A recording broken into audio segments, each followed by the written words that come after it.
हरे कृष्णा बच्चों।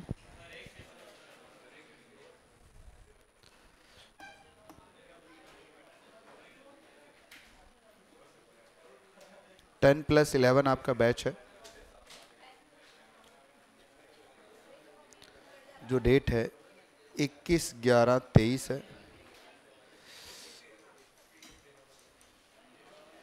टॉपिक हम पढ़ रहे हैं टीडीएस, टीसीएस और एडवांस टैक्स।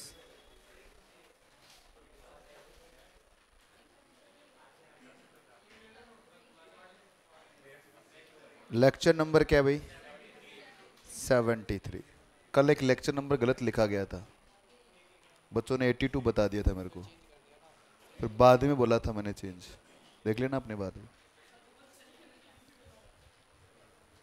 क्या कई बार क्या गलती करा देते हैं ये।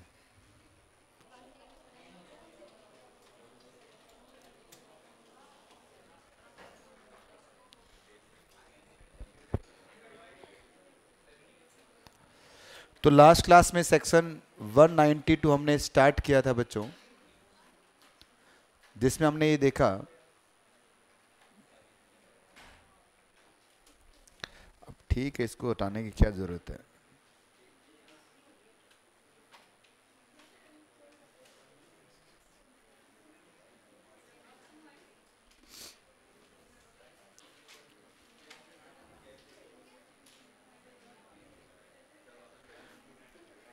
तो लास्ट क्लास में हमने एक सेक्शन देखा था, सेक्शन 192, सैलरी पे टीडीएस कैसे आता है। नहीं नहीं सही है अब।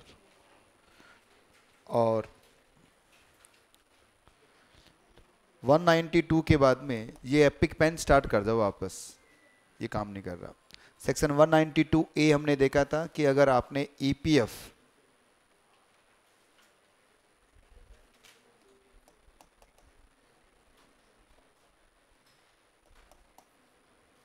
नहीं चल रहा,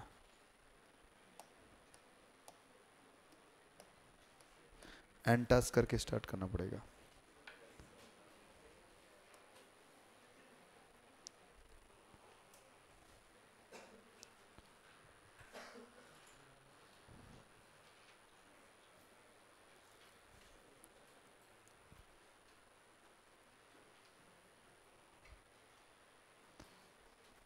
हाँ जी,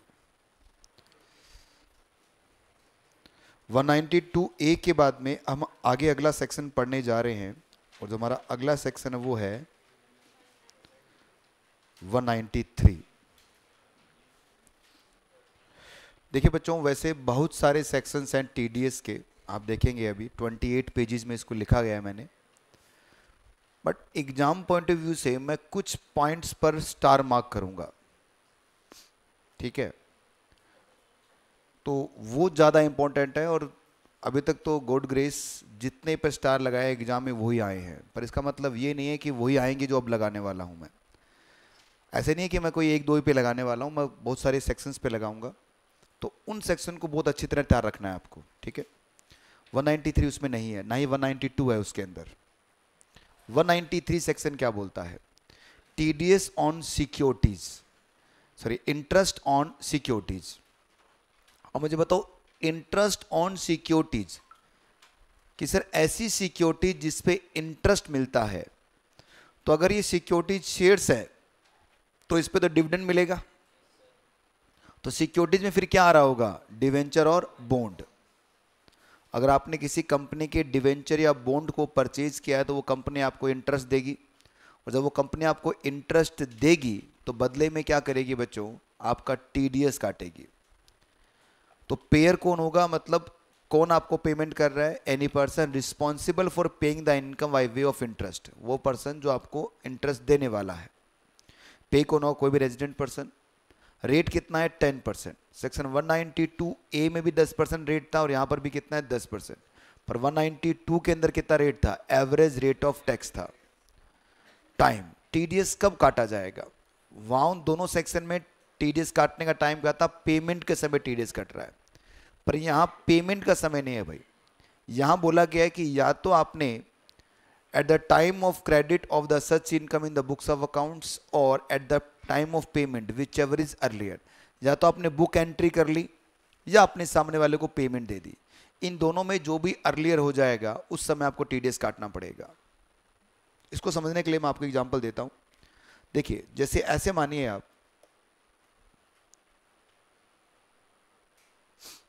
एमसीसी मुझे पेमेंट करती है मिस्टर पी को, इन्होंने मुझे 1 लाख रुपए का पेमेंट किया और पेमेंट कब किया, 21/11/2023 को। पर इस पेमेंट की एंट्री भी तो करेंगे ये लोग कि पवन जी को हमने 1 लाख रुपए दे दिया, पर एंट्री 3 दिन पहले करके बैठ गए। मैंने इनवॉइस दिया इनको, मैंने कहा साहब मेरा पेमेंट बनता है 1 लाख का, इन्होंने क्या किया, एंट्री कर ली बुक्स ऑफ अकाउंट्स के अंदर और लिख दिया पवन जी को कितना देना है पेमेंट, हमें 1 लाख का देना है और पेमेंट मुझे आज दे रहे हैं। तो ये एंट्री की डेट और ये पेमेंट की डेट, इन दोनों में जो भी क्या होगा, अर्लियर होगा। अर्लियर कौन सा है, एंट्री की डेट, तो यहां पर टीडीएस काटना पड़ेगा। पर मान लो पहले पेमेंट दी और बाद में एंट्री कर रहे हैं लोग, तो अब पहले क्या आ गया है, पेमेंट की डेट, तो पेमेंट पर क्या होगा, टीडीएस कट जाएगा। ठीक है,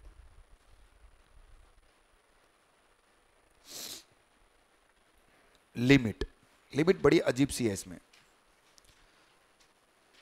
लिमिट में यह 4 पॉइंट लिखे गए हैं। सबसे पहले more than 10,000 in case of interest on 8% saving taxable bond, 7.75% saving taxable bond, कि अगर आपने क्या परचेज किया है, 8% सेविंग टैक्सेबल बॉन्ड या 7.75% सेविंग टैक्सेबल बॉन्ड। अब आप चाहे कंपनी है, फर्म है, इंडिविजुअल है, कोई भी है, फॉर एग्जांपल मैंने और एमसीसी ने 8% taxable saving taxable bond purchase किए और मैंने 7.75% सेविंग टैक्सेबल बॉन्ड परचेज किए, और अब एमसीसी को इंटरेस्ट मिल रहा है कितने का, 12,000 का, और मुझे इंटरेस्ट मिला है 8,000 का। तो बताओ 8% सेविंग टैक्सेबल बॉन्ड ने कितना इंटरेस्ट दिया एमसीसी को, 12,000, तो लिमिट कितनी है, 10,000, तो क्या होगा, उनका टीडीएस कट जाएगा। मुझे कितना दिया है, 8,000, लिमिट कितनी है, 10,000, मेरा टीडीएस नहीं कटेगा। सर एक्सेस नहीं है, पूरी अमाउंट पे टीडीएस कटेगा, पूरे 12,000 पर एमसीसी केस में, और मेरे अमाउंट पे टीडीएस नहीं काटा जाएगा। तो अगर किसी पर्सन ने इन्वेस्टमेंट किया है कहां पर, 8% या 7.75% सेविंग टैक्सेबल बॉन्ड के अंदर, तो इन केस में क्या होगा, टीडीएस कब कटेगा, जब अमाउंट 10,000 से ज्यादा आपको मिल रही है। कौन सी अमाउंट, इंटरेस्ट की अमाउंट। आई बात समझ में। दूसरा क्या बोला गया है, sir more than 5,000 in case of interest on debenture issued by company, और कौन सी कंपनी, पीएसयू। अगर पीएसयू के डिवेंचर्स को आपने परचेज किया है तो उसके लिए कितना इंटरेस्ट, 5,000 का लिमिट रखा गया। मैंने किसी पब्लिक सेक्टर कंपनी के अंदर इन्वेस्टमेंट किया, उनके डिवेंचर्स परचेज किए, तो वो जो मुझे 5,000 से ज्यादा का इंटरेस्ट पे करेंगे तो क्या करेंगे, टीडीएस काटेंगे। ठीक है, दोनों पॉइंट समझ में आए आपको। पहले में स्पेसिफिक बॉन्ड के नाम लिखे हुए हैं, दूसरे में किसकी बात कर रहे हैं, पीएसयू की बात कर रहे हैं। पहले में लिमिट कितना है, 10,000, दूसरे में लिमिट कितना है, 5,000। अब तीसरे की बात करते हैं, मोर देन 5,000, मतलब यही लिमिट यहां पर भी चल रही है।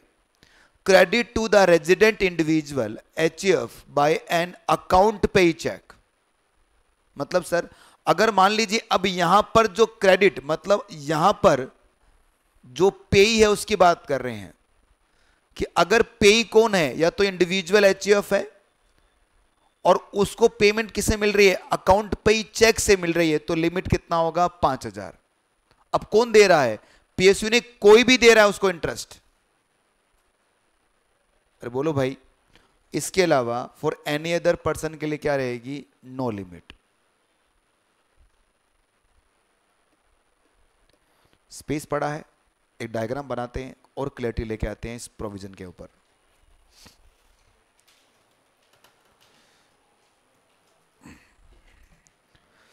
लो भाई, इस तरह से लाइन ऑपरेशन करो।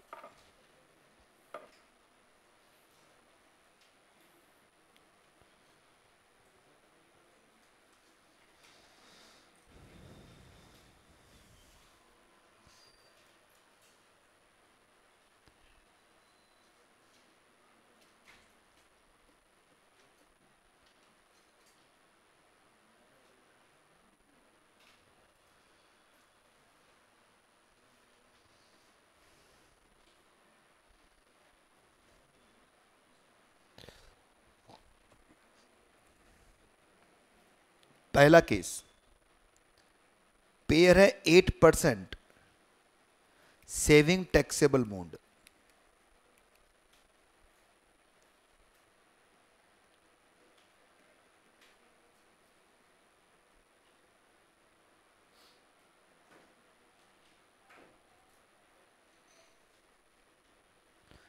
पे कौन है, मिस्टर पी या कोई एमसीसी या कोई फर्म, मतलब कोई भी हो सकता है पे।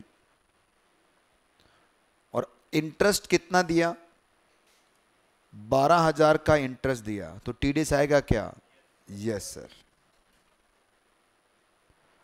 अगर इंटरेस्ट कितना दिया है, 8,000 का दिया है, तो टीडीएस आएगा क्या, नो, क्योंकि लिमिट कितनी है इस केस में, 10,000। आया पहला समझ में। दूसरा, पहला आराम से पहला लिखो। ऑनलाइन में बच्चे लिख रहे हैं ना, दिखाई दे रहा है सब कुछ। राम राम भाई, राम राम।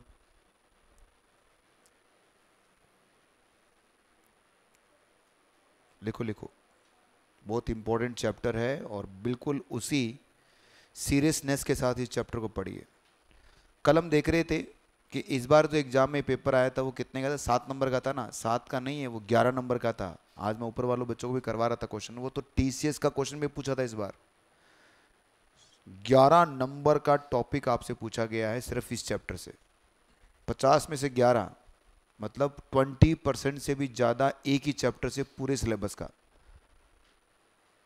कितनी वेटेज है, कितना इंपॉर्टेंट चैप्टर है। आप मेरी नजरिए से देखिए, आप कितना कितना फोकस करके पढ़ना चाहिए आपको इस चैप्टर को।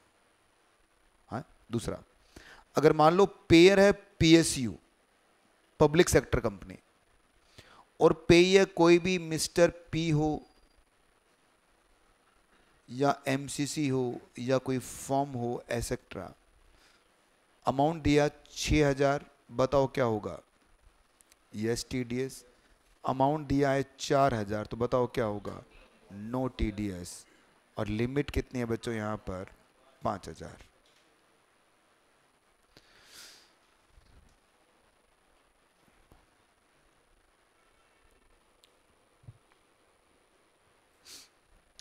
तीसरा case, XYZ private limited company, XYZ limited company. पे कौन है, मिस्टर पी है।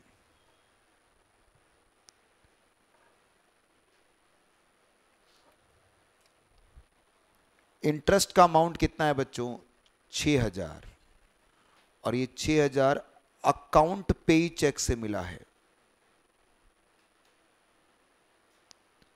तो उस केस में क्या होगा, यस टीडीएस, क्योंकि लिमिट कितनी है इस केस के अंदर, 5,000। पर अगर सेम कहानी हो, पॉइंट नंबर 4 में XYZ लिमिटेड, वही मिस्टर पी, वही अमाउंट कितना, 4,000 का, और इस बार आपने कैश में पेमेंट कर दिया 4,000। अब बताओ क्या होगा, यस टीडीएस, क्योंकि यहां लिमिट कितनी है, 0।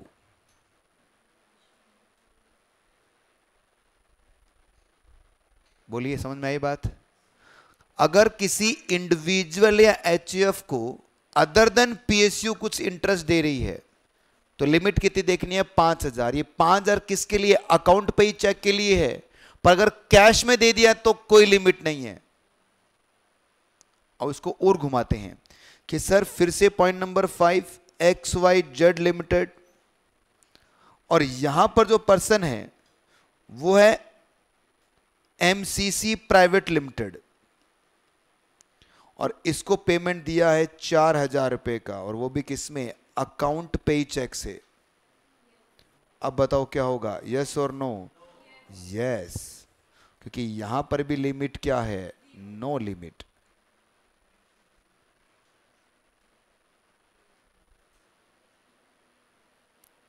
आगे समझ में। सर ऊपर में एनी मोड है बच्चों, इनमें एनी मोड, चाहे कैश हो, अकाउंट पे चेक हो, इनके लिए कोई रूल नहीं है। पीएसयू है, 8 सेविंग % टैक्सेबल बॉन्ड है, इनमें रूल नहीं है। रूल सिर्फ किसमें है? इस नीचे वाले में। लिख लिया? कॉपी करो।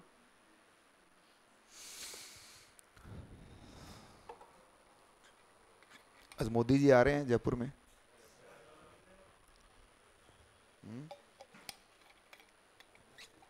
जाओ मिलाओ।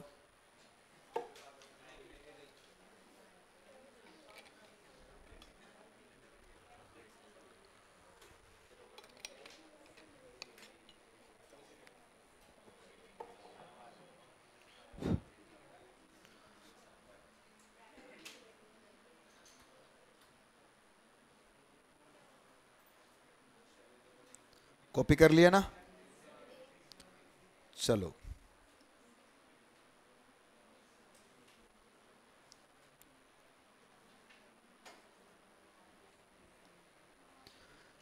सेक्शन 193 के बाद में सेक्शन 194 हम स्टार्ट कर रहे हैं। 194 किसका है? TDS on dividend. कि अगर किसी कंपनी के शेयर्स में आपने इन्वेस्ट किया है तो कंपनी आपको क्या देगी? डिविडेंड देगी, जो आपकी इनकम फ्रॉम अदर सोर्सेज की इनकम होती है। तो उस डिविडेंड पर टीडीएस काटा जाएगा, और किस रेट से कटेगा वो हम देखने वाले हैं। पेयर कौन है? कोई भी डोमेस्टिक कंपनी या फिर principal officer in case of liquidation. अगर कंपनी लिक्विडेशन में आ गई है तो प्रिंसिपल ऑफिसर होगा। पे कौन होगा? Resident share holder. रेट कितना है? 10%। टाइम क्या है? Eight the time of payment. Payment के समय टीडीएस काटा जाएगा। लिमिट कितने बच्चों? 5,000 की। Only for individual share holder. और ये लिमिट भी किसके लिए रखी हुई है? इंडिविजुअल शेयर होल्डर के लिए। मतलब other than individual shareholder के लिए कोई लिमिट नहीं है। In the following case TDS is not to be required to be deducted. इन 3 केस में टीडीएस काटने की जरूरत नहीं है। कब नहीं है? कि dividend is paid to the insurance company.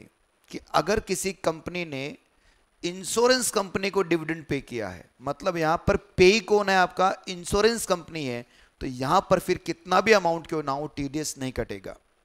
दूसरा, dividend is paid to the business trust by SPV. SPV मतलब होता है स्पेशल पर्पज व्हीकल।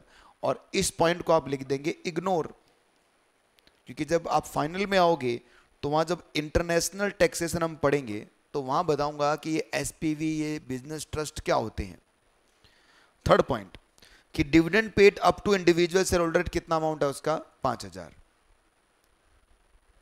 बिल्कुल सीधी सी भाषा में बोलूं कि अगर एक इंडिविजुअल ने किसी कंपनी के शेयर्स या डिविडेंड शेयर्स को में इन्वेस्टमेंट किया है और कंपनी ने उसे क्या दिया? डिविडेंड दिया। तो जब कंपनी ने उसे डिविडेंड दिया है तो 5,000 से ज़्यादा का डिविडेंड है तो टीडीएस काटा जाएगा।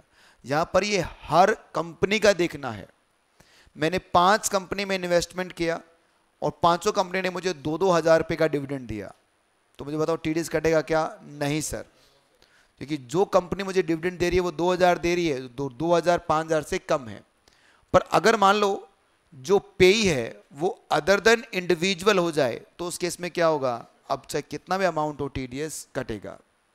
आई क्या बात समझ में? क्या इस पे भी कोई डायग्राम बनाओ, चले आगे?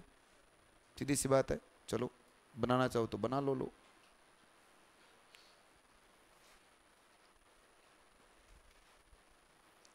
ये है पेयर, ये है पेई, और ये है लिमिट। पेयर है कंपनी, डोमेस्टिक कंपनी। पे कौन है? इंडिविजुअल। तो बताओ लिमिट कितनी है?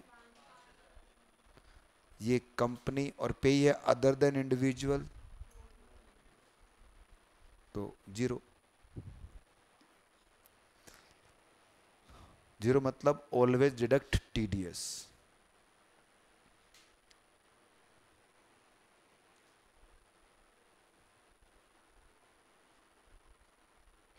कर लिया कॉपी?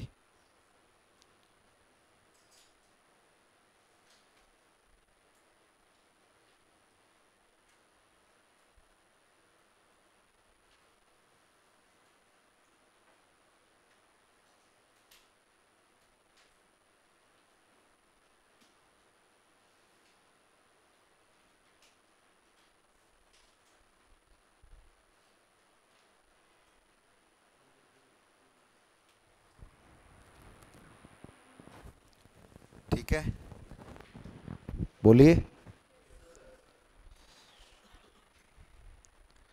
अब हम सेक्शन 194 ए की तरफ बढ़ रहे हैं और इसी पे लगाओगे आप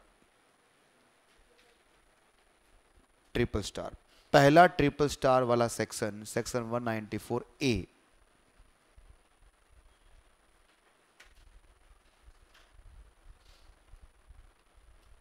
देखो, एक छोटा सा होमवर्क मैं आपको दे रहा हूं, जो आप करोगे तो ज्यादा बेहतरीन आओगे इस चैप्टर के अंदर। आपको करना क्या है बच्चों, आप चाहो तो इसे और बेहतरीन बना सकते हो, वो आपकी खुद की क्रिएटिविटी है। और आप कहोगे तो जो ऊपर वाले बैच ने बनाया वो पीडीएफ आपको सेंड कर दूंगा, उसको भी फोटोकॉपी करवा लेना। पर खुद बनाओगे तो ज़्यादा बेहतरीन लगेगा। करना क्या है, आपको एक चार्ट बनाना है इस तरह से। आप चाहो तो इसमें और भी चीज़ें ऐड कर सकते हो, पर एटलीस्ट क्या रखना है आपको वो बता रहा हूं मैं।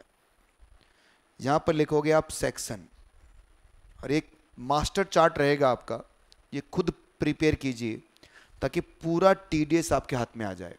एग्जाम में आना ही है बच्चों, कंफर्म क्वेश्चन मिलना ही है यहाँ से, तो इसमें मत बिल्कुल भी आलस मत करना। यहाँ लिखो जैसे सेक्शन 192, ठीक है। यहाँ लिखोगे आप सेक्शन का नेम क्या है, टीडीएस ऑन सैलरी। पूरा ना लिखकर आप लिख दो सिर्फ सैलरी पर लगता है क्या 192। यहाँ पेयर कौन होगा और पे कौन होगा। पेयर कौन है बच्चों, एम्प्लॉयर। पे कौन है, एम्प्लॉय। फिर रेट की बात है, रेट क्या आएगा आपका, एवरेज रेट। रेट के बाद में टाइम, कब टीडीएस काटा जाएगा, ऑन पेमेंट। पेमेंट पर टीडीएस काटा जाएगा। और इसके बाद जो सबसे इंपॉर्टेंट बात आपको याद रखनी है वो है लिमिट।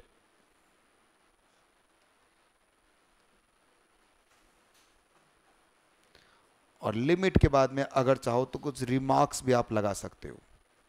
यहां क्या लिमिट है, कोई लिमिट नहीं है। सेक्शन 192 ए बताओ किसका है, पेमेंट ऑफ ईपीएफ। ईपीएफ पे आता है ये, प्री मैच्योरिटी या फिर विड्रॉवल फ्रॉम ईपीएफ। बताओ पेयर कौन होगा, ट्रस्टी ऑफ ईपीएफ। पे कौन होगा, एम्प्लॉय। रेट यहां कितना है, 10%। ऑन पेमेंट पर टीडीएस काटा जाएगा। लिमिट यहां कितनी है, 50,000। रिमार्क्स में लिखना चाहो तो आप लिख सकते हैं कि सर ये ईपीएफ वाला कब प्रोविजन लगेगा, ये सिर्फ आरपीएफ की बात कर रहे हैं वगैरह वगैरह। ये आपके शॉर्ट में लिख लीजिए आप साइड में कि हमें ये इसका मतलब ये था। फिर सेक्शन 193 आया अपना, जो हमने अभी पढ़ा। क्या था बच्चों, interest on securities. Interest on securities. बताओ पेयर कौन होगा, any person responsible for paying of such interest amount. आप चाहो तो पूरा लिख लो आप। पे कौन होगा, एनी पर्सन। पर ये एनी पर्सन कौन होना चाहिए, रेजिडेंट होना चाहिए। सर अगर नॉन रेजिडेंट हो जाएगा तो क्या 193 नहीं आएगा, नहीं बेटा। फिर 195 में आप चले जाओ, अगर 195 आपके सिलेबस में नहीं है। नॉन रेजिडेंट का जो टैक्सेशन है, नॉन रेजिडेंट पे टीडीएस के कुछ ही सेक्शन आपके सिलेबस के अंदर है। अगर मान लो पे आपका नॉन रेजिडेंट है तो फिर आप 193 में टीडीएस ना काट के उसका 195 में टीडीएस कटेगा, पूरा ट्रीटमेंट अलग हो जाएगा। इसलिए आप एक चीज हमेशा देखना, एग्जाम में जो भी क्वेश्चन पूछेगा उसमें जरूर लिखा आएगा लास्ट के अंदर कि all payment made by to, all payment made to a resident person. मैं दिखाता हूं,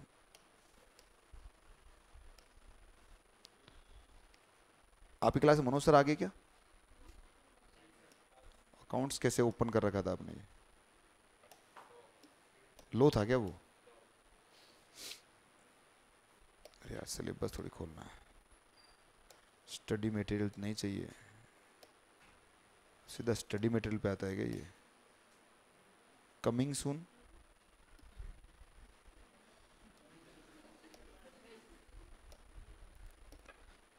देखो ये प्रीवियस ईयर के पेपर थे, हम कल भी बात कर रहे थे इसके ऊपर। नॉर्मली पेपर में कम ही दिखाता हूँ, ये नहीं, आप ये वाला पेपर,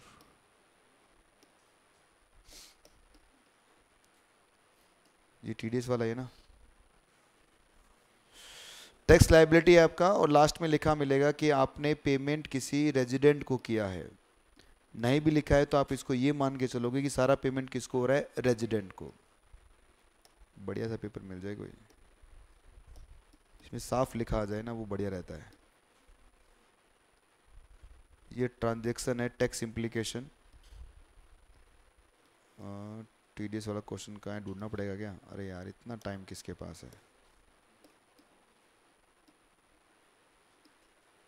ये रहा, ये ना टीडीएस का, नहीं ये रहा, देखो एग्जामिन द टीडीएस प्रोविजन, आपको बताना है सेक्शन, फिर रेट क्या है, अमाउंट क्या है, और क्या है, एज्यूम क्या करना है आपको।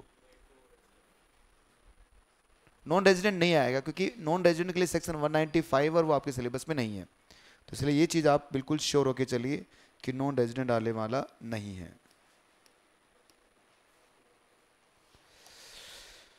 तो हम बात कर रहे थे बच्चों, तो ये जैसे 193 रहेगा, पेमेंट आपने किया, अब रेट यहां पर कितना है, 10% है। टाइम क्या है यहां पर, पेमेंट और क्रेडिट, बुक एंट्री बोल देते हैं, विच एवरेज अर्लियर। यहां लिमिट कितना बताओ सर, यहां 5000 भी है, 10,000 भी है, और 0 लिमिट भी है। पूरा लिखो, अरे पूरा लिखूंगा तो नोट्स में पढ़ा ना लिखा हुआ, पूरा तो नोट्स में पढ़ा ही, हम तो यहां समरी बना रहे हैं इसका। आप चाहो तो रिमार्क्स में लिख सकते हो, ठीक है। 194 किसका था, dividend, domestic company, any person, rate क्या होगा 10%, टाइम क्या होगा ऑन पेमेंट, और लिमिट कितनी है 5000, और 4 किसके लिए, सिर्फ इंडिविजुअल। अब जैसे जैसे सेक्शन चलते जाएंगे वैसे वैसे क्या ये चार्ट बनता चला जाएगा, 3 या 4 पेज तक पूरा जाएगा ही, और जब खुद से बनाओगे तो इसकी क्लैरिटी बनी रहेगी, क्योंकि जब खुद से लिखोगे तो बार बार पेज पलट पलट के देखने पड़ेंगे। और ये अभी मत बनाना स्टार्ट करना आप, लगभग जब टीडीएस कंप्लीट होने वाला होगा, क्योंकि मेरे एक प्रैक्टिस होता है कि मैं जब कल मैं पढ़ाऊंगा आपको, तो कल अब तक जो पढ़ा दी उनको वापस रिवाइज करवाऊंगा स्पीड से, फिर परसों लगभग, इससे क्या होगा 3-4 बार क्लास में मैं भी रिवाइज करवाऊंगा, फिर कुछ तो क्लैरिटी रहेगी आपके पास कि ये सेक्शन ये वाला सेक्शन है, और बाद में जब बनाने लगोगे तो उसको नोट्स को बार बार खोल के देखोगे तो और याद हो जाएगा। याद तो देखो करना पड़ेगा बच्चों, मेरा काम है इसको समझा के सिंपल बता देना, अब इसको लर्न करना है और उसको दिमाग में रखना है, वो आपका काम है। तो दिमाग में तभी रह पाएगा जब उसको क्या करोगे, बार बार याद करोगे, ऐसे नहीं रह पाएगा।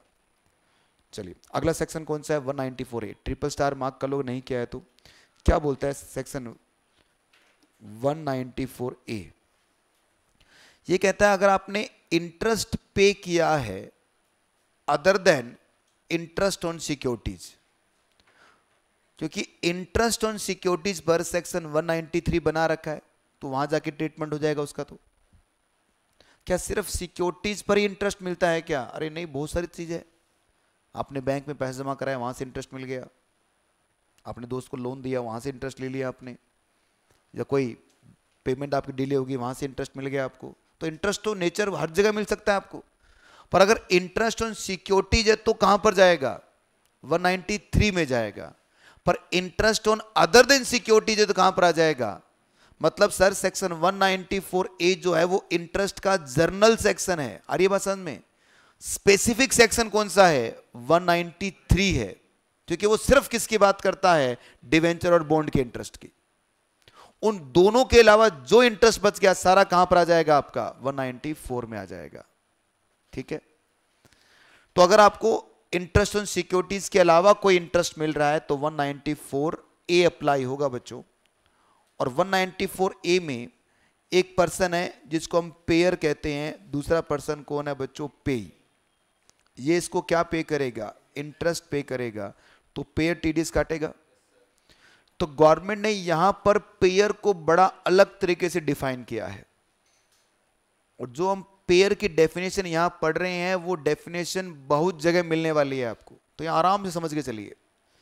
यहां पेयर कौन सा है, गवर्नमेंट कहती है देखिए भाई नॉर्मली दो लोगों को छोड़ दो आप, 7% होते हैं आपके इनकम टैक्स में, अरे individual, HUF, AOP, BOI, firm, company, local authority और एजेपी, 1 2 3 4 5 6 7, ले भाई बीवाई भी लिख देता हूं, ले बीवाई, और क्या लिखूं,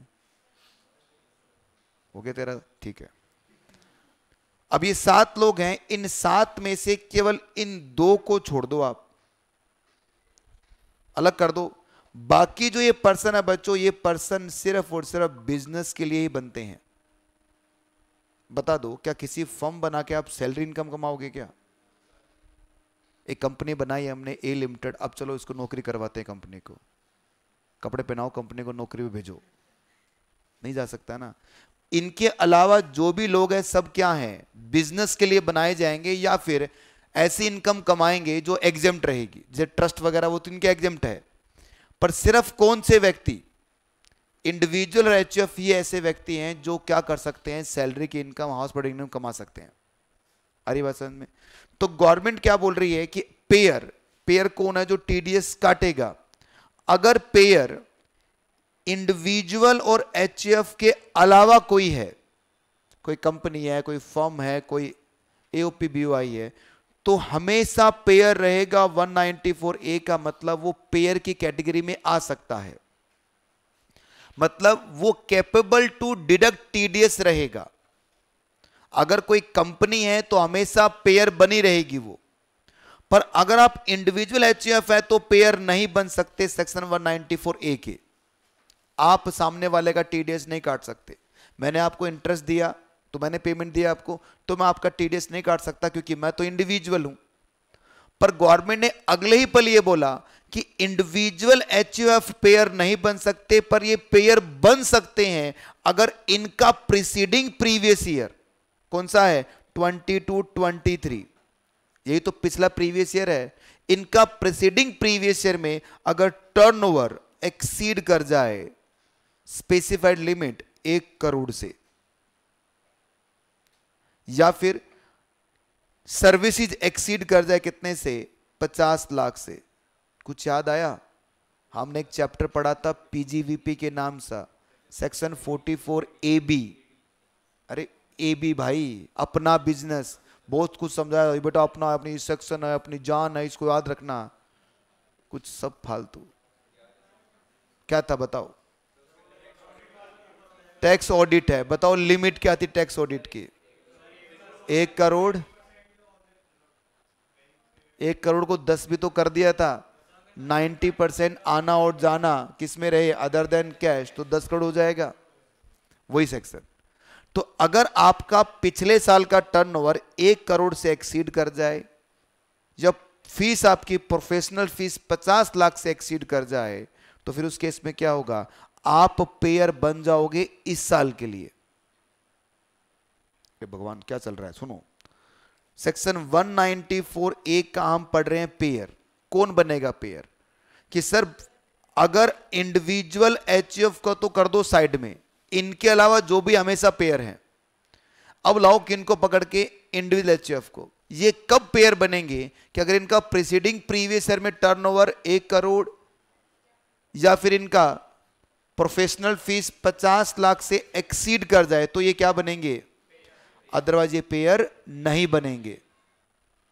जैसे मान लो मेरा प्रीसीडिंग प्रीवियस ईयर में टर्नओवर है 98 लाख और मैंने किसी को इंटरेस्ट पे किया, तो बताइए क्या मैं टीडीएस काटूंगा? नहीं, क्योंकि मैं कौन हूं, मिस्टर पी, मतलब इंडिविजुअल।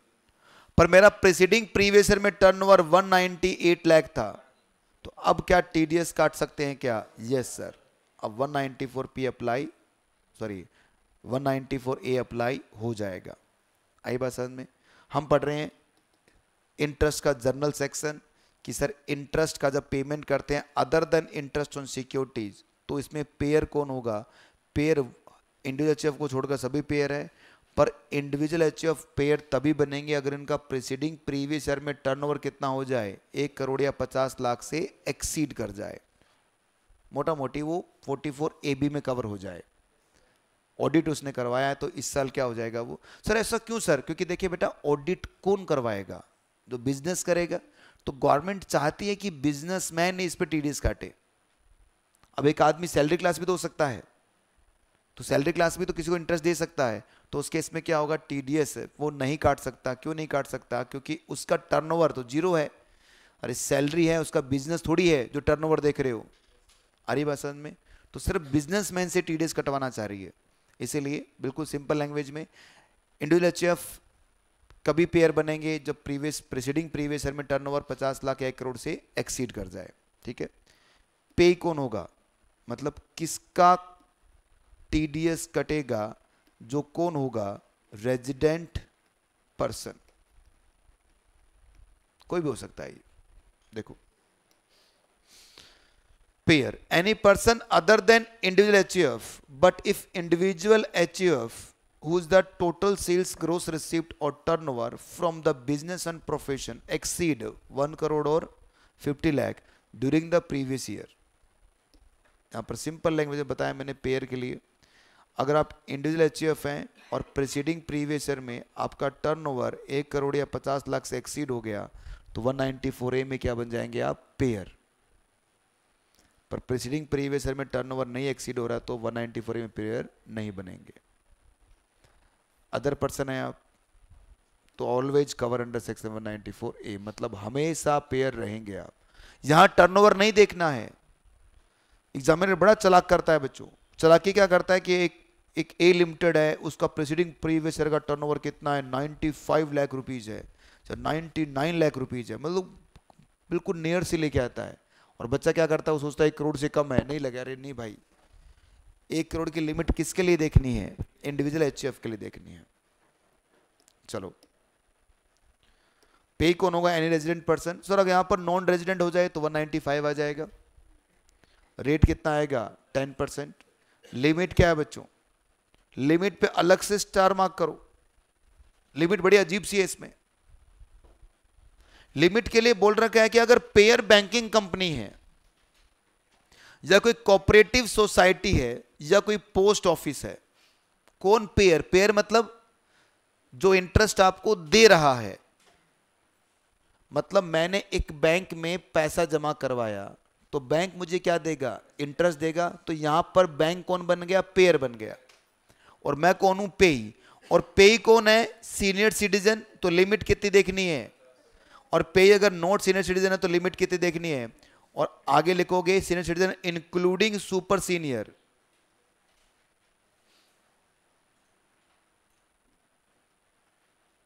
सुपर या फिर वेरी सीनियर। आई क्या बात समझ में? 60 साल से ऊपर का अगर सामने वाला पर्सन है पेई तो फिर 50,000, अदरवाइज कितना देखना है? 40,000। मैंने एफडी करवाई एक बैंक के अंदर और बैंक ने मुझे 40,000 रुपये का इंटरेस्ट दिया, तो बताओ टीडीएस काटेगा बैंक क्या? नहीं सर। बैंक ने मुझे 60,000 रुपये का इंटरेस्ट दिया, टीडीएस काटेगा क्या? Yes sir. कितना टीडीएस कटेगा? 10%। पढ़ के तो आए रेट अभी 10%।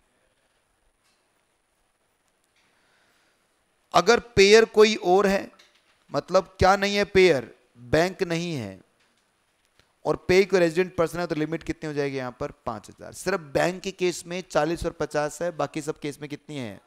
5,000 है।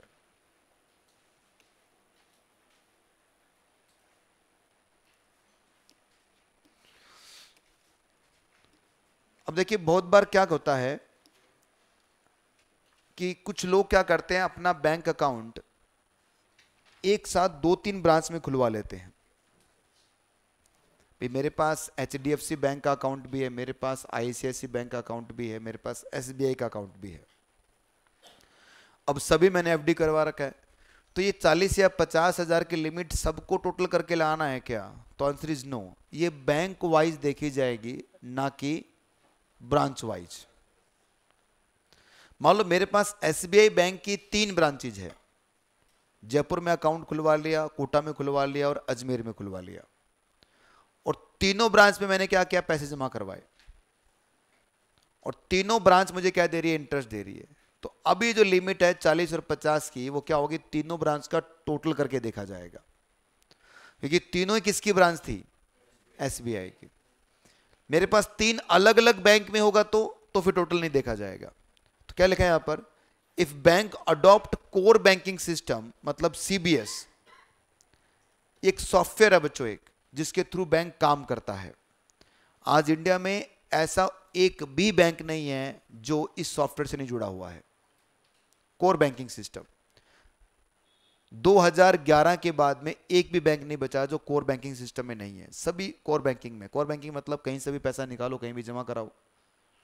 आज मुझे एक बात बताओ, आपके पास एचडीएफसी मशीन का एटीएम कार्ड है और आप एसबीआई की मशीन में पैसा निकाल सकते हो क्या? निकल जाएगा पैसा? सोचिए, आप इस शहर के नहीं हैं, चलो आप राजस्थान के नहीं हैं, हो सकता कुछ बच्चे जो आगरा से आए, कोई है कोई राजस्थान के बाहर का स्टूडेंट? कहां से हो बेटा? बरेली। अब ये बरेली से आए हैं, यूपी से आए हैं ये, और यहां पर आने के बाद में इनके पास मान लीजिए एचडीएफसी बैंक का एटीएम कार्ड है। इनको कुछ पैसे की जरूरत थी और पैसे की जरूरत पड़ी इनको रात को 10 बजे, खाना वाना खाना होगा, रात को 10 बजे बैंक बंद हो गया। बैंक तो बंद हो जाता है ना। अब ये एक एटीएम मशीन के सामने खड़े हैं और ये एटीएम मशीन है एसबीआई बैंक की। तो क्या ये अपने एचडीएफसी बैंक के एटीएम कार्ड से इस एसबीआई बैंक की एटीएम मशीन से पैसा निकाल लेंगे? कैसे? तो एसबीआई की मशीन को कैसे पता कि इनके बैंक में कितना अकाउंट है, कितना पैसा है? Core banking system. प्रैक्टिकली सोचिए बच्चों, अब मैं जब इन चीजों को देखता हूं ना तो मैं सोचता बहुत हूं। मैं ये सोचता हूं कि यार इस एटीएम मशीन तो एसबीआई बैंक की है, इसको क्या पता कि मेरे बैंक अकाउंट में कितना पैसा है, क्योंकि मेरा बैंक अकाउंट तो कहां पर पड़ा हुआ है, एचडीएफसी में। तो या तो ये मेरे बैंक अकाउंट को देख पा रहा है, इसे देखो कितना अच्छा, इतना देना है, तो इसका मतलब जब ये मेरे बैंक अकाउंट को देख पा रहा है तो एसबीआई भी इनके अकाउंट को देख पा रहा होगा। तो इसका मतलब कोई भी बैंक किसी भी बैंक के कस्टमर के अकाउंट को देख लेता है क्या? नहीं देख सकता। नहीं बच्चों, किसी को कुछ नहीं पता कितना, आप मेरे बैंक में कितना पैसा, आप जाओ, जैसे मान लो आप पीएनबी बैंक में काम करते हैं, भाई बैंक में तो एम्प्लॉय काम करते हैं, क्या वो मेरा बैंक अकाउंट का देख सकता है कितना पहुंच गया एसबीआई बैंक में अकाउंट में? नहीं, यहां तक कि एसबीआई का एम्प्लॉय भी नहीं देख पाएगा। तो तभी तो कोर बैंकिंग सिस्टम है, कहीं से कोई भी चीज जुड़ सकती है, घट सकती है। कैसे काम होता है ये कोर बैंकिंग सिस्टम? एक सॉफ्टवेयर के थ्रू काम होता है बच्चों, ठीक है। अब अगर किसी बैंक ने कोर बैंकिंग, किसी बैंक ने क्या, आज के समय सभी बैंकों के पास क्या कोर बैंकिंग है, तो ये जो लिमिट है बच्चों वो कैसे देखी जाएगी आपकी? Bank wise. एग्जांपल देखो, एसबीआई जयपुर में मुझे इंटरेस्ट कितना दिया, एसबीआई अजमेर में इंटरेस्ट कितना मिला, और एचडीएफसी जयपुर में इंटरेस्ट कितना मिला। हालांकि देखा जाए तो टोटल मेरा इंटरेस्ट काफी हो चुका है, 95,000 इंटरेस्ट है, पर टीडीएस कितने पे कटेगा? सिर्फ 60 पर। क्यों सर? क्योंकि एसबीआई को बैंक वाइज देखना है तो इस पर 194 अप्लाई हो जाएगा। टीडीएस कब काटा जाएगा? या तो पेमेंट कर दिया या बुक एंट्री कर दी, विच एवर इज अर्लियर। इन दोनों में जो पहले होगा तब आपको टीडीएस काट लेना है। No TDS under section 194A in the following cases. और इस पर एमसीक्यू भी अलग से मार्क कर लेना, एग्जाम में तो आता ही है पर एमसीक्यू भी पूछ सकते हैं इसके ऊपर। आपके टेस्ट का सिलेबस मैंने वहां बता दिया, 5 हेड की इनकम और डिडक्शन, ठीक है। 5 हेड की इनकम आएगी और डिडक्शन वाला टॉपिक, यही तो बोला था आप लोगों ने।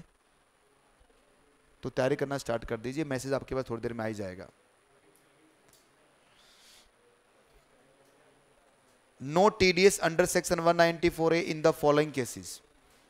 कि इन फॉलोइंग केसेस के अंदर टीडीएस नहीं काटा, प्लीज बातें बंद कर दो यार अब। इन फॉलोइंग केसेस में टीडीएस नहीं, यही तो बात की थी ना हमने, चेंज करवाना है कुछ क्या? नहीं, आप बोलोगे उतना दे देंगे। आप देखो, जैसे ये तो ब्लॉक वाइज लेते हैं टेस्ट, जो अपने अपने फाउंडेशन में दिए होंगे, इनके ब्लॉक बन जाते हैं, उसी ब्लॉक का टेस्ट होगा। प्रिंटर में तो हम हमारे हिसाब से देते हैं बच्चों को, भाई जितना मैं मन कर रहा है, आपका मन कर रहा है सर एक चैप्टर तो मैं एक दे दूंगा, आप बोलो सर हमें सिर्फ डिडक्शन वाले चैप्टर का दे दो, हम दे देंगे अपने, क्या मेरे तो आसान हो जाएगा, मेरे लिए ज़्यादा माथापच्ची नहीं करनी पड़ेगी, उठा के क्वेश्चन डाल देंगे, ले भाई दे दे, उसमें तू खुश हो रहा है तो हो जा भाई, क्योंकि एग्जाम तो ऐसा आएगा नहीं भाई, मेरे पेपर पास करने से तुझे कोई इंस्टीट्यूट डिग्री तो देगा नहीं, डिग्री तो उन्हीं के पेपर से मिलेगी, और उन्हीं के पेपर के लिए शायद यहाँ तुम बैठे हो। एमसीसी के मॉक टेस्ट की वजह से आपको नहीं मिलने वाला डिग्री, आप ये मत सोचो यहाँ पास हो गए तो बस, हम आपको बस ये महसूस करवा रहे हैं कि अगर आपने यहाँ अच्छा परफॉर्म किया है, ऐसा ही पेपर आपको वहाँ मिलने वाला है। मेन पिच तो वही है, यहाँ तो प्रैक्टिस कर रहे हो आप खाली, ठीक है। तो मैंने 5 हेड की इनकम लिखवाया है और डिडक्शन वाला चैप्टर लिखवाया है। डिडक्शन वाला चैप्टर क्यों लिखवाया? क्योंकि 5 हेड की इनकम के साथ जब मैं जोड़ूंगा क्वेश्चंस, तो डिडक्शन मुझे जरूरी है, एटीसी से एटीयू वो जोड़ना जरूरी है। मैं क्लबिंग छोड़ सकता हूँ, मैं सेट ऑफ छोड़ सकता हूँ जैसा आपने बोला, पर डिडक्शन को मैं छोड़ूंगा तो मेरे साथ गड़बड़ हो जाएगा। तो इसलिए 5 हेड की इनकम, डिडक्शन और टैक्स निकालना तो आपको आता ही है, बस 3 चीजें। अब हम पढ़ रहे हैं बच्चों, no TDS under section 194A। 194A में टीडीएस नहीं काटा जाएगा इन द फॉलोइंग केसेस। तो ये जो केस आपको नजर आ रहे हैं यहां पर टीडीएस नहीं कटेगा। कितने केस है? 11 केस। तो इन 11 केस में टीडीएस नहीं कटेगा बच्चों। और पहला केस क्या है? Interest payable to banking company, cooperative society, financial corporation, LIC, UTI, any insurance company, notified body. अगर आपने इंटरेस्ट इनको दिया है, किसी बैंकिंग कंपनी को, कोऑपरेटिव सोसाइटी को, फाइनेंशियल कॉर्पोरेशन को, एलआईसी को, यूटीआई को और any insurance company notified body, तो फिर क्या होगा? टीडीएस नहीं कटेगा। देखो, एक बैंक ने जब इंटरेस्ट किसी पर्सन को दिया, मिस्टर एक्स को, तो बैंक क्या करेगा? इस इंटरेस्ट पर टीडीएस डिडक्ट कर लेगा, बशर्ते इंटरेस्ट 40 या फिर कितना है 50 से एक्सीड कर रहा है।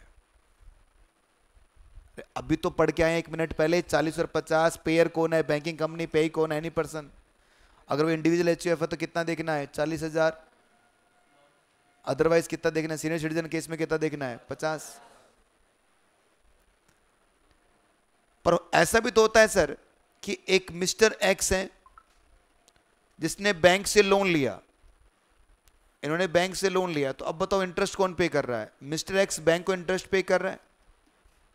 तो अब मिस्टर एक्स इस इंटरेस्ट पे टीडीएस नहीं काट सकता। मतलब सर जब बैंक मुझे इंटरेस्ट देगा, बैंक मुझे इंटरेस्ट देगा तो बैंक मेरा टीडीएस काट लेगा, पर जब मैं बैंक को इंटरेस्ट दूंगा तो मैं बैंक का नहीं काट सकता, मतलब टीडीएस नहीं काट सकता। सॉरी,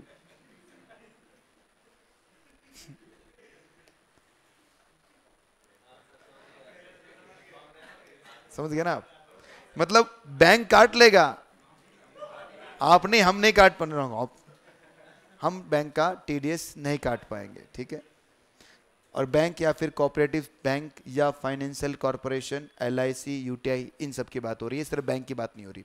अगर आपने इनमें से किसी को भी इंटरेस्ट पे किया है तो फिर इनका टीडीएस कोई भी पर्सन नहीं डिडक्ट कर सकता। क्यों सर? क्योंकि ये लोग सभी नॉर्मली क्या है? Under regulation of government of India चलते हैं। पॉइंट नंबर 2, इंटरेस्ट क्रेडिट और paid by the firm to partner. एक पार्टनरशिप फर्म ने अपने ही पार्टनर को इंटरेस्ट दिया है। ज्यादा क्या इंटरेस्ट हमने पढ़ा था? मैक्सिमम कितना इंटरेस्ट दे सकते हैं? 12%। सेक्शन 40B पूरा पढ़ा हमने। तो अगर एक पार्टनरशिप फर्म ने अपने ही पार्टनर को इंटरेस्ट दिया है तो उस पर क्या नहीं होगा? पार्टनरशिप फर्म टीडीएस नहीं काट सकती, क्योंकि वो सेम ही तो है, पार्टनरशिप फर्म पार्टनर ही तो होता है। नेक्स्ट, इंटरेस्ट क्रेडिट और paid by the cooperative society to member. एक कोऑपरेटिव सोसाइटी ने अपने ही मेंबर को कोई भी इंटरेस्ट पे किया है तो उस केस में क्या नहीं होगा? टीडीएस नहीं कटेगा, अदर देन कोऑपरेटिव बैंक, क्योंकि कोऑपरेटिव बैंक तो कवर कर दिया ना हमने पेयर के अंदर। कोऑपरेटिव सोसाइटी तो समझते हो ना आप, ऐसी सोसाइटी, कोऑपरेटिव सोसाइटी जो अपने मेंबर को, और पॉइंट नंबर 4 पढ़ो साथ साथ में कि सर डिपॉजिट हुआ है, एक कोऑपरेटिव सोसाइटी ने दूसरे कोऑपरेटिव सोसाइटी को डिपॉजिट दिया, उस पर भी इंटरेस्ट है, तो उस पर भी क्या नहीं आएगा, टीडीएस नहीं आएगा। मतलब एक कोऑपरेटिव सोसाइटी ने अपने मेंबर को इंटरेस्ट दिया, या एक कोऑपरेटिव सोसाइटी ने दूसरी कोऑपरेटिव सोसाइटी को क्या दिया है, इंटरेस्ट पे किया, तो इन दोनों केस में क्या नहीं होगा, टीडीएस नहीं आएगा। बीच में लिखा हुआ है कि सर अगर कोई प्राइमरी एग्रीकल्चर क्रेडिट सोसाइटी है, ये नॉर्मली किसानों को लोन देती है और उसके बदले में क्या लेती है, इनसे इंटरेस्ट लेती है, तो इन पर भी टीडीएस का प्रोविजन नहीं आएगा, इस इंटरेस्ट पर भी टीडीएस नहीं आएगा। 5 केस पढ़े। पहला केस क्या है कि अगर आपने इंटरेस्ट पे किया किसी बैंक को, एलआईसी को, किसी फाइनेंशियल कॉर्पोरेशन को, नोटिफाइड बॉडी को, तो आप क्या नहीं कर सकते, टीडीएस नहीं काट सकते। दूसरा पॉइंट क्या पड़ा कि एक फर्म ने अपने ही पार्टनर को इंटरेस्ट पे किया। तीसरा, एक कोऑपरेटिव सोसाइटी ने अपने मेंबर को, या कोऑपरेटिव सोसाइटी ने दूसरी कोऑपरेटिव सोसाइटी को पेमेंट किया, तो टीडीएस नहीं कटेगा। और एक एपीएमसी जो एग्रीकल्चर प्राइमरी क्रेडिट सोसाइटी होती है, अगर उसने किसानों को पेमेंट किया है, उसके बदले में क्या लिया, इंटरेस्ट लिया, तो उस पर भी टीडीएस नहीं कटेगा। छठा पॉइंट, इंटरेस्ट पेड और क्रेडिट और paid in respect of deposit under notified scheme of NSC, national saving certificate, याद है क्या आपको? इसको परचेज करते हैं तो 80C मिलता है आपको। इंदिरा विकास पत्र, किसान विकास पत्र और post office monthly scheme account, मतलब मैंने एनएससी परचेज किया, उससे जो मुझे ब्याज मिला, किसान विकास पत्र परचेज किया, उससे ब्याज मिला, या इंदिरा विकास पत्र परचेज किया, उससे मुझे कोई इंटरेस्ट मिला, तो उस पर क्या नहीं होगा, टीडीएस नहीं लगेगा। क्यों नहीं लगेगा? क्योंकि इसका इंटरेस्ट फुल्ली एग्जम्प्ट होता है बच्चों। एनएससी का जो इंटरेस्ट होता है वो फुल्ली एग्जम्प्ट रहेगा। एनएससी का विड्रॉवल भी फुल्ली एग्जम्प्ट है और इसका इंटरेस्ट भी फुल्ली एग्जम्प्ट है। एनएससी में जब पैसा आप डालते हो तो उस पर आपको 80C भी मिलता है, पोस्ट ऑफिस से मिलता है एनएससी, बहुत बढ़िया चीज़ है। अगर आपके पास कुछ पैसा रखा है और आपको उसे लॉन्ग टर्म तक रखना है, तो सबसे बेहतरीन ऑप्शन में से एक ऑप्शन ये भी है कि आप एनएससी परचेज कर सकते हैं। अभी मार्केट में 8th और 9th इशू आया हुआ है एनएससी का। आपको अगर एनएससी परचेज करना तो सर कहाँ जाना पड़ेगा? आपको सिर्फ आपके नज़दीकी पोस्ट ऑफिस तक जाना है, वहाँ से उन्हें बोलिए फॉर्म जमा करवाइए और वहाँ पर आपको एनएससी दे देंगे। आजकल तो ऑनलाइन मिल जाते हैं, ठीक है। Next, interest credit on the compensation account credit awarded by the motor accident claim tribunal, up to कितना है? 50,000। अगर किसी पर्सन का कोई मोटर एक्सीडेंट हो गया है और उसके बदले में उसको क्लेम मिल रहा है और क्लेम उसका लेट हो गया, तो लेट क्लेम मिलेगा तो उससे साथ में क्या मिलेगा? इंटरेस्ट भी मिलेगा। और ये इंटरेस्ट 50,000 से ज्यादा का है तो उस पर क्या होगा? टीडीएस आ जाएगा। Interest on income tax refund, income tax refund के इंटरेस्ट पर क्या नहीं आता बच्चों? टीडीएस नहीं आता। देखो, अगर मैं इनकम टैक्स की बात करूं, इनकम टैक्स जो आपका है ये नॉट अलाउड है एक्सपेंस में, ज्यादा ना। पर इनकम टैक्स का अगर रिफंड हो जाए, इनकम टैक्स रिफंड हो गया तो ये नॉट टैक्सेबल है। क्यों सर? क्योंकि जब इसका खर्चा अलाउ नहीं है तो इसकी इनकम कैसे टैक्सेबल कर दोगे आप? अरे बस समझ में, जब मुझे खर्च आपने कहीं अलाउ नहीं किया तो इसकी इनकम कैसे मुझे टैक्सेबल करोगे? तो अगर इनकम टैक्स रिफंड हुआ है तो ये टैक्सेबल नहीं होता कहीं पर भी। पर इनकम टैक्स रिफंड का अगर कोई इंटरेस्ट आता है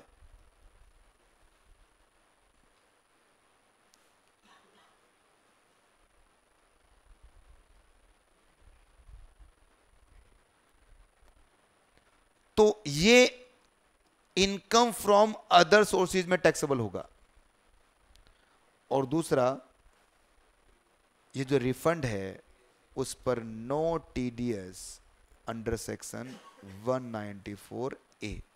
ये एट ग्लांस मैंने पूरा इनकम टैक्स बता दिया आपको कि ये पूरे इनकम टैक्स का ये ट्रीटमेंट है हमारे इनकम टैक्स के अंदर। अरे वाह, इनकम टैक्स का इनकम टैक्स में ये ट्रीटमेंट है, बढ़िया ना। इनकम टैक्स का ही इनकम टैक्स में ये ट्रीटमेंट है। कॉपी करोगे क्या? इसको साइड में लिख लो कहीं पे।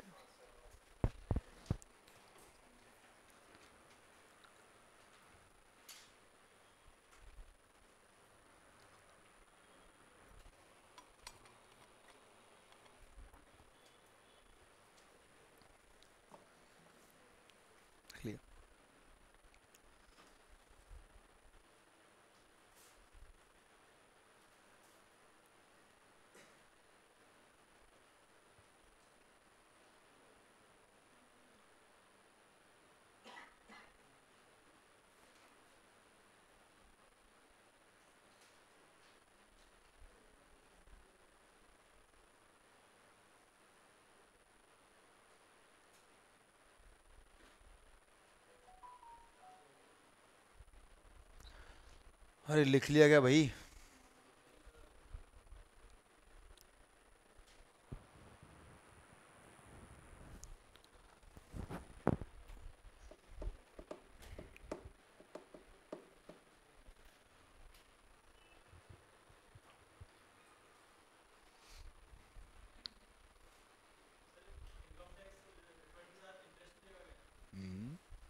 कल बताया था ना मैंने आपको कि टीडीएस जो होता है, टीडीएस जो होता है आपका, वो क्या नहीं होता, टैक्स नहीं होता।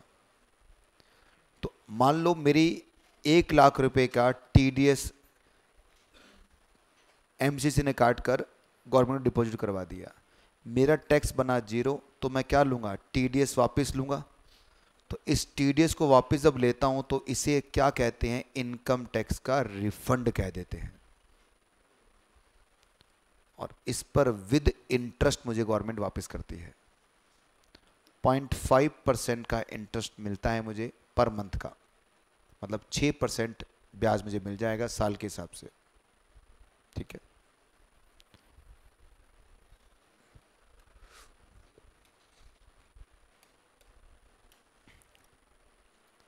इसके बाद में जीरो कूपन बॉन्ड जो होते हैं उनके इंटरेस्ट पे भी टीडीएस नहीं काटा जाएगा। क्यों सर? क्योंकि जीरो कूपन बॉन्ड का इंटरेस्ट होता ही नहीं है, मैच्योरिटी पर मिलेगा आपको। तो जीरो कूपन बॉन्ड का इंटरेस्ट इसलिए लिखा है मैंने ताकि आप कंफ्यूजन ना रहे। तो जीरो कूपन बॉन्ड पर इंटरेस्ट होता भी नहीं है। अगर क्वेश्चन में अगर लिखा आ जाए जीरो कूपन बॉन्ड का इंटरेस्ट है तो उस पर टीडीएस नहीं कटता भाई। इंटरेस्ट पेड टू हुडको, हाउसिंग अर्बन डेवलपमेंट कंपनी।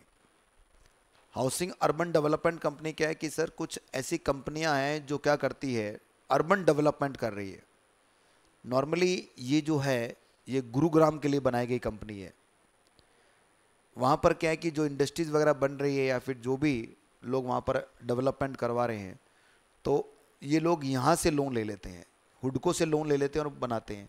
तो पेमेंट किसको पे करते हैं आप? हुडको को।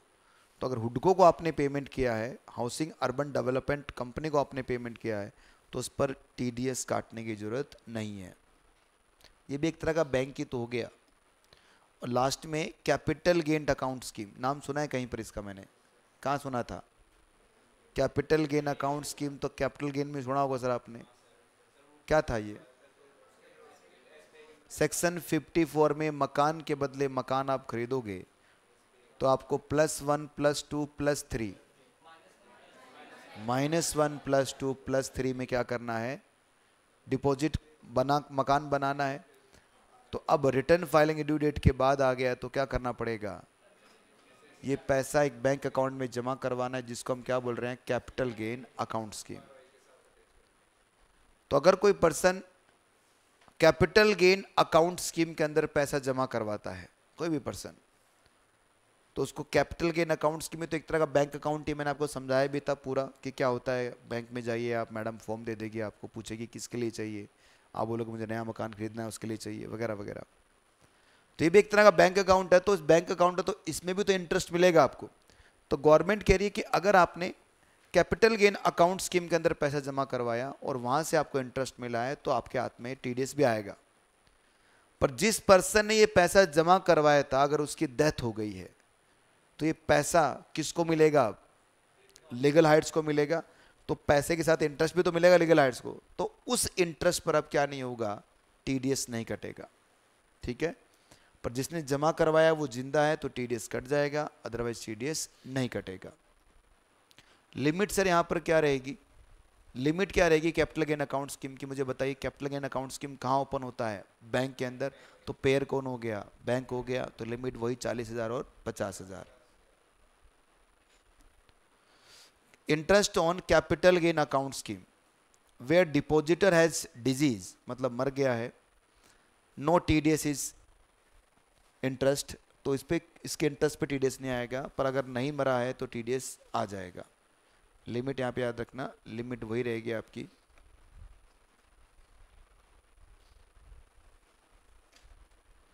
40,000 और 50,000।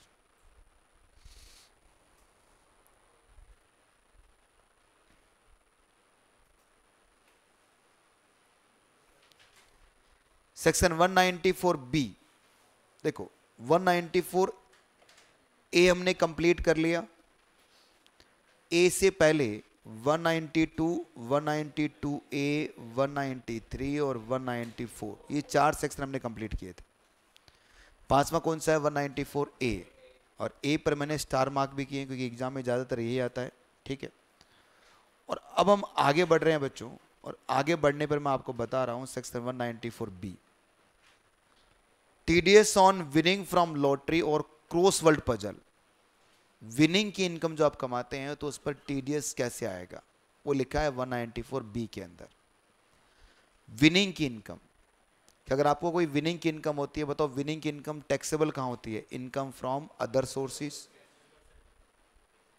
अगर मैं चैप्टर फर्स्ट में आपको जोड़ूं तो मैं कहूंगा सर इस पर 30% टैक्स मिलेगा, बेसिक एग्जाम्पशन लिमिट आपको नहीं मिलेगी, 80C से 80U क्लेम नहीं कर सकते, पर इस पर 87A की रिबेट मिल जाएगी।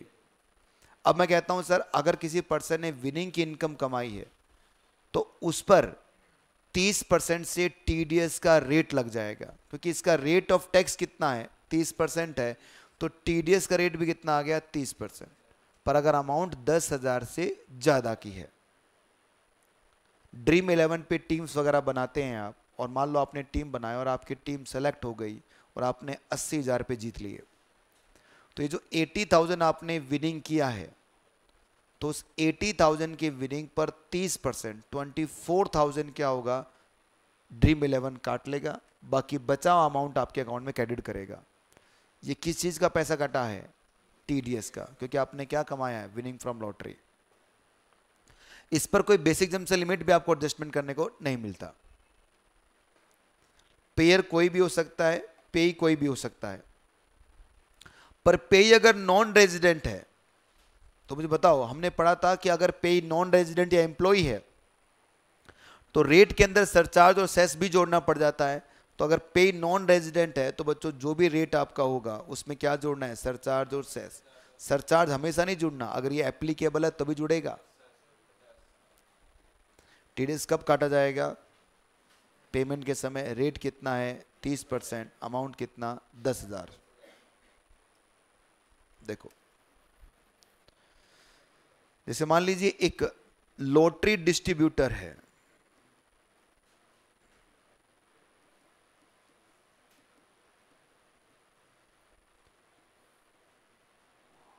और एक मिस्टर एक्स है बच्चों।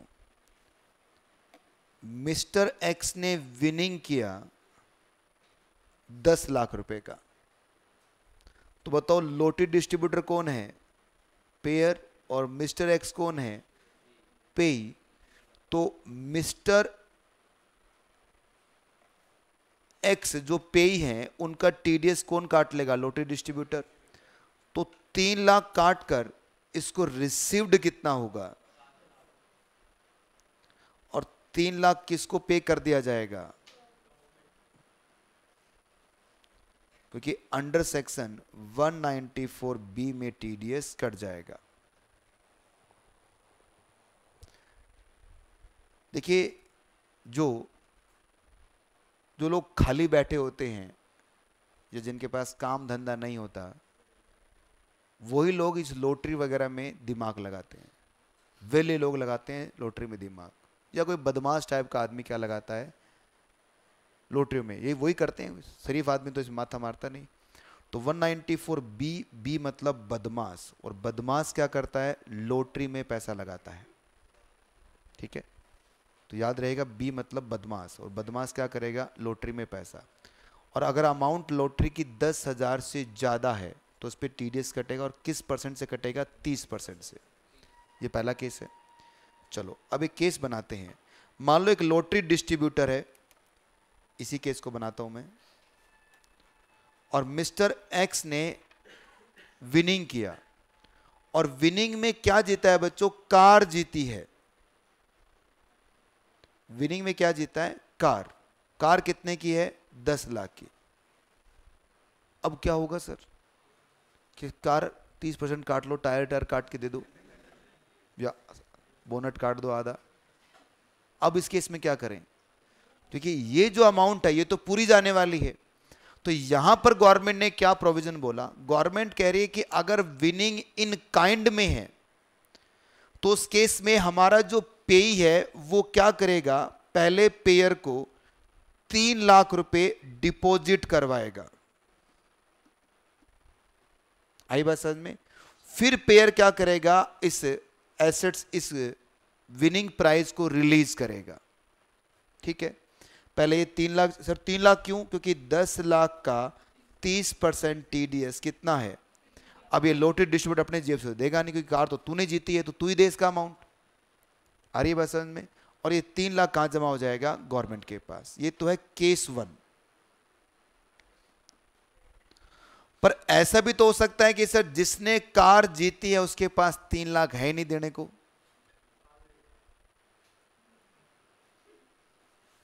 भाई प्रैक्टिकली सोचिए, किसी पर्सन ने कार जीत ली पर उसके पास नहीं है, लॉटरी तो भी तो बोलते हैं, उसने लॉटरी का टिकट परचेज किया, उसमें लिखा हुआ था कार मिलेगा 10 रुपए की लॉटरी, उसने लगा दी, देखी जाएगी 10 वैसे भी तो है, और वो आ गई कार, उसके पास 10 रुपए थे, उसने लॉटरी लगा दी और कार आ गई। वो कहे लाओ 3 लाख जमा करवाओ फिर कार ले जाओ। उसने कहा साहब मेरे पास तो 3 लाख नहीं है और कार तो मैं लेके जाऊंगा क्योंकि मैंने जीता है। तो इस केस में गवर्नमेंट देख रही है इन दोनों की लड़ाई। गवर्नमेंट कह रही है हमें पता नहीं, हमारे पास तो क्या आना जाना चाहिए, टीडीएस आ जाना चाहिए, चाहे तू दे चाहे तेरा विनिंग वाला जो पर्सन है वो दे। तो अब इस केस में पेयर को देखो, पेयर की रिस्पॉन्सिबिलिटी है कि सर जब एसेट रिलीज करेगा उससे पहले क्या हो जाना चाहिए, गवर्नमेंट के पास टैक्स पहुंच जाना चाहिए। तो अब जब पेई पेमेंट नहीं करे,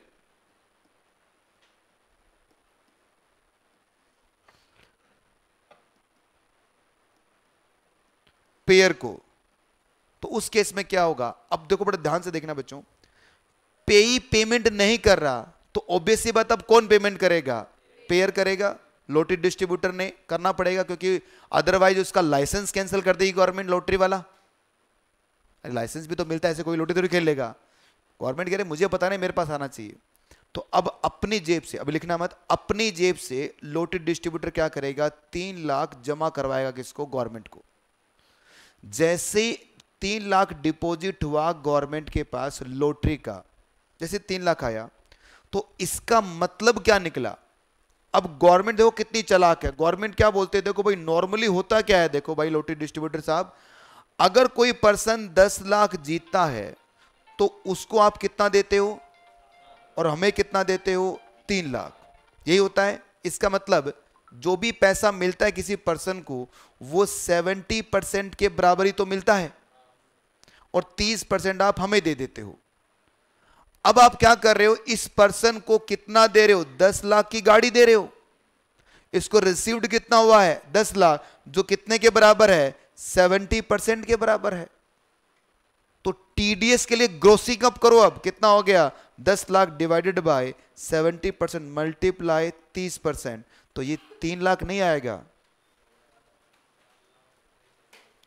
4,28,000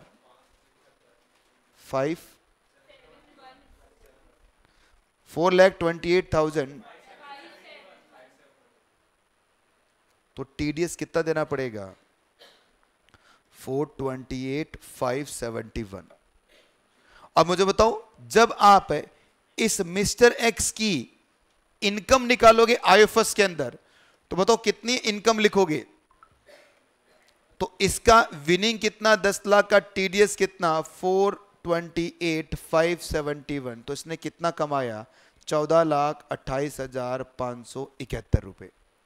एक काम करो, 14,28,571 को मल्टीप्लाई करो 30% से, तो ये 4,28,571 ही आएगा। इसका मतलब सही टीडीएस कटा है। ये कब देखना है बच्चों, जब पेमेंट किसने नहीं दिया। तो अब इस केस में क्या होगा, जब पेमेंट पे नहीं देता है तो फिर क्या करेंगे आप ग्रोसिंग अप करेंगे। और ग्रोसिंग अप कैसे होगा, 10 लाख डिवाइडेड बाय 70% मल्टीप्लाई 30%, 4,28,571, ये है टीडीएस। एक तीसरा केस ये भी तो बन सकता है, कि सर जो विनिंग हुआ है वो दो टाइप का हुआ, एक तो कार जीती है 10 लाख की और एक कैश जीत लिया है कितने का सर 6 लाख का, तो टोटल कितना हो गया 16 लाख। तो 16 लाख का 30% कितना हुआ 4,80,000। तो हमारा जो डिस्ट्रीब्यूटर वो क्या करेगा, कार तो पूरी दे देगा और 6 लाख में से कितना काट लेगा, बचा हुआ अमाउंट 1/20 किसको दे देगा, कैश अमाउंट से एडजस्ट कर लेगा। अगर कम पड़ गया तो है ही ग्रोसिंग अप कर दीजिए आप। आई बात समझ में। ये वाला डायग्राम आप चाहो तो बना सकते हो। और डायग्राम बनाने से पहले एक काम करेंगे, जल्दी से आप इन नोट्स को पढ़ लीजिए 1 2 3। चलो ऊपर वाले 2 को पढ़ो पहले, जो ब्लू में दिख रहे हैं, जो आपके पास ब्लैक में ही है।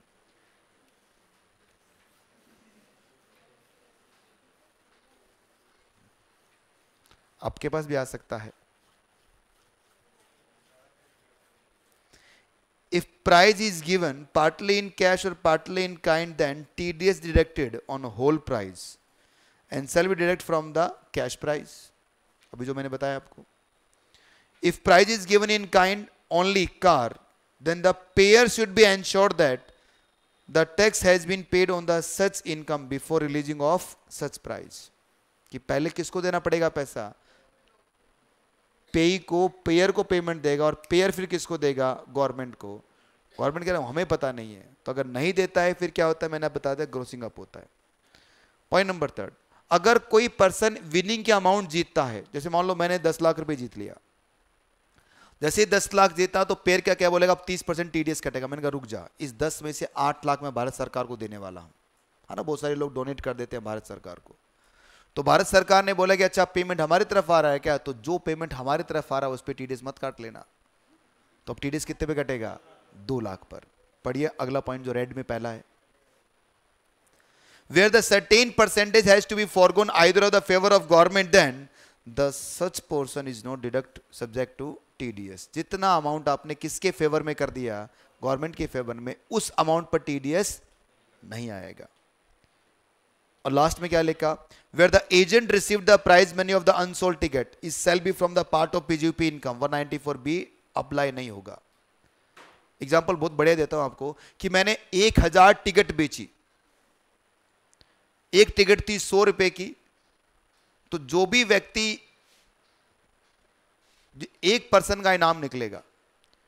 अब 1000 टिकट में से 9,900 कितना हो गया यार, 999 टिकट बिक गई, एक टिकट नहीं बिक पाई जो मेरे पास ही रह गई, और जो पहला प्राइस था उसी में से आ गया, बाकी सब देखते रह गए। अब गवर्नमेंट कह रही है कि साहब कि अगर डिस्ट्रीब्यूटर खुद ही क्या कर ले, अनसोल्ड टिकट में से प्राइस कमा लेता है, तो ये लॉटरी की इनकम थोड़ी है उसकी, ये तो उसकी पीजीपी की इनकम है, इसलिए 194B अप्लाई नहीं होगा। ठीक है, 194B भी लिख लेना आप, क्योंकि अभी 2 सेक्शन साथ साथ है तो पूरा करवा देता हूं। 194BB किसके लिए बना है, तो TDS on winning from horse race. Horse race की जो इनकम होती है, कुछ लोग घोड़े दौड़ते हैं, उस पर कुछ लोग पैसा लगाते हैं और उससे जो इनकम कमाते हैं, हॉर्स रेस की इनकम, तो उस हॉर्स रेस की इनकम पे टीडीएस काटा जाएगा। कितना टीडीएस कटेगा, वही 30%। अमाउंट कितना है, वही 10,000। 194, पेयर को 90%, पे को 90%, रेट कितना होगा 30%। और इफ पे नॉन रेजिडेंट तो सेस और सरचार्ज भी जोड़ देना। लिमिट कितनी है 10, और टाइम कितना है, the payment time. Race income other than horse race like camel race वगैरह जो होती है, मोटर कार की रेस, साइकिल की रेस या बाइक की रेस, अगर उससे कोई इनकम आ रही है तो वो किस में जाएगी, 194B में जाएगी, ना कि बीबी में आएगी। बीबी में कौन सी इनकम आती है, सिर्फ हॉर्स रेस की इनकम आती है। स्पेशल हॉर्स के लिए क्या बना हुआ है, बीबी बना हुआ है। तो 194BB, बी किसके लिए था, बदमाश आदमी के लिए, और बड़े बदमाश के लिए क्या होता है, हॉर्स रेस होता है।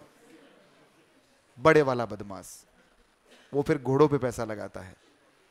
सर यहां पर अगर मान लो विनिंग इन काइंड में हो, घोड़ा थोड़ी ले जाओगे कि घोड़ा दे दो हमें और उसका 30% ग्रोसिंग अप, ऐसा नहीं होता, यहां कैश ही आता है। ठीक है बच्चों, तो ये थे आपके सेक्शन 194 बी और बी भी जो हमने कंप्लीट किए। कल हम आगे बढ़ेंगे इन सेक्शन में, तब तक आप इस डायग्राम को चाहो तो नोट कर सकते हो। अब के लिए इतना ही। हरे कृष्णा। और जो ऑनलाइन में बच्चे बैठे हैं, मैं भी क्लास एंड नहीं कर रहा, आप भी नोट कर लो बेटा। अभी क्लास में एंड नहीं कर रहा, आप नोट कर लो कितने मार्क्स के क्वेश्चन आएंगे। क्या कितने मार्क्स से? 50 नंबर का पेपर होगा, 50 नंबर के आएंगे। टेस्ट की बात करें तो 50 नंबर